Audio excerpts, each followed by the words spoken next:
جو بات میں آپ کو بتانے جا رہا ہوں اس پر آپ کو توجہ کی ضرورت ہے، فکر کرنے کی ضرورت ہے، سوچنے کی ضرورت ہے۔ دیکھیے قرآن میں آیتیں ملتی ہے جو اس بات کی طرف اشارہ کرتی ہے کہ ہر انسان کو توبہ کرنے کی توفیق نہیں ہوتی ہے، ہر انسان کو توبہ کرنے کی توفیق نہیں ملتی ہے۔ کسے توفیق ملتی ہے؟ جس سے خدا کی طرف سے اذن ملتا ہے، صرف وہی استغفار اور توبہ کر سکتا ہے۔ اور اس بات کو بیان کرنے کے لیے خداوند متعال بھی توبہ والا لفظ استعمال کرتا ہے۔ دیکھیے آیت ہے سورہ نساء ورس نمبر 27، خداوند متعال کہہ رہا ہے واللہ یرید ان یتوب علیکم وَيُرِيدُ الَّذِينَ يَتَّبِعُونَ الشَّهَوَاتِ أَن تَمِيلُوا مَيْلًا عَظِيمًا،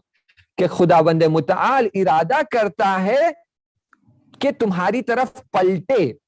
تو جب خدا پلٹتا ہے تب ہمیں موقع ملتا ہے خدا کی طرف پلٹنے کا۔ یعنی یہاں توجہ کیجئے، ہم نے گناہ کیا ہے، ہم سے غلطی ہوئی ہے، ہم نے نافرمانی کی ہے، لیکن اگر یہی گناہ اور نافرمانی اور خدا کے حدود کو توڑنا یہ اتنا آگے بڑھتا جائے کہ ہم دین کے دائرے سے یا خدا کی قربت کے دائرے سے باہر چلے جائے تو پھر خدا ہماری طرف توجہ نہیں کرتا ہے، یعنی وہ توبہ کی توفیق ہم سے چلی جاتی ہے، ہم سے چھین لی جاتی ہے۔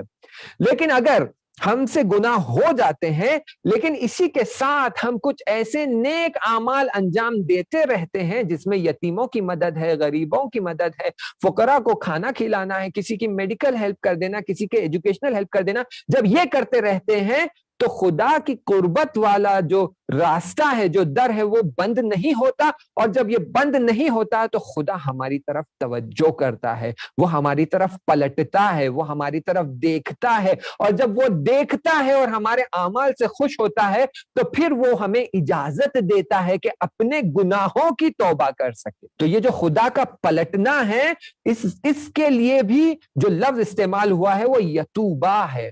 واللہ یرید ان یتوبہ، یعنی توبہ، توبہ یعنی پلٹنا، توبہ یعنی توجہ کرنا، یعنی جب تک خدا ہماری طرف توبہ نہیں کرتا ہم خدا کی طرف توبہ نہیں کر سکتے۔ دیکھیں توبہ، اسی لیے میں نے جلسے کے شروع میں آپ کو سمجھایا تھا، توبہ کا مطلب یہ نہیں ہے بخشائش کا طلب کرنا، وہ استغفار ہے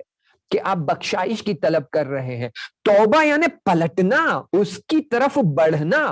تو خداوند متعال کہہ رہا ہے جب تک میں تمہاری طرف نہ پلٹوں تم میری طرف نہیں پلٹ سکتے۔ تو توبہ کا مطلب یہ ہے کہ ہم پلٹے خدا کی طرف اور خدا کی طرف بڑھے، اور یہ بہت ضروری ہے کہ ہم یہ اپنے ذہن میں رکھیں کہ کہیں ایسے اعمال ہم مستمرن اور پشت سر بیک ٹو بیک ایک کے بعد ایک ایسے اعمال انجام نہ دیں جس سے توبہ کا در ہمارے لیے بند ہو جائے، استغفار کا در ہمارے لیے بند ہو جائے۔ خداوند متعال ہمیں ہماری حالت پر چھوڑ دے، استدراج کے لیے چھوڑ دے، تاکہ ہم ہمارے گناہوں میں بڑھتے رہیں اور پھر وہاں پہنچ جائیں جہاں سے ہم لوٹ کر واپس نہ آ سکے، جسے ہم کہتے ہیں پوائنٹ آف نو ریٹرن۔ تو خداوند متعال کی بارگاہ میں ہمیں یہ بات کا خیال رکھنا ہے کہ کہیں ایسے اور اتنے برے اعمال انجام نہ دے کہ پھر ہماری حالت ان جیسی نہ ہو جائے جیسے یزید ہے، جیسے دوسرے ظالم تھے، معاویہ تھا، مامون تھا، یہ سب لوگ جو تھے انہوں نے اپنے گناہوں کی تعداد اتنی زیادہ بڑھا دی تھی، فرعون ہے، شداد ہے، نمرود ہے، کہ انہوں نے اپنے گناہوں کی تعداد اتنی بڑھا دی تھی کہ خدا نے انہیں اپنے حال پہ چھوڑ دیا اور کہا کہ اب میں تمہیں تمہارے حال پہ چھوڑتا ہوں، تمہیں جو کرنا ہے کر لو، آزاد ہو۔ اور یہ آزادی کا مطلب یہ ہے کہ تم گناہوں کی طرف بڑھتے رہو گے، اپنی نابودی کی طرف بڑھتے رہو گے، اور پھر نتیجتاً تم خود بخود اپنے آپ کو نابود کر لو گے۔ تو ہمیں اس بات کا خیال رکھنا ہے کہ ہمارا توبہ کا در بند نہ ہو پائے۔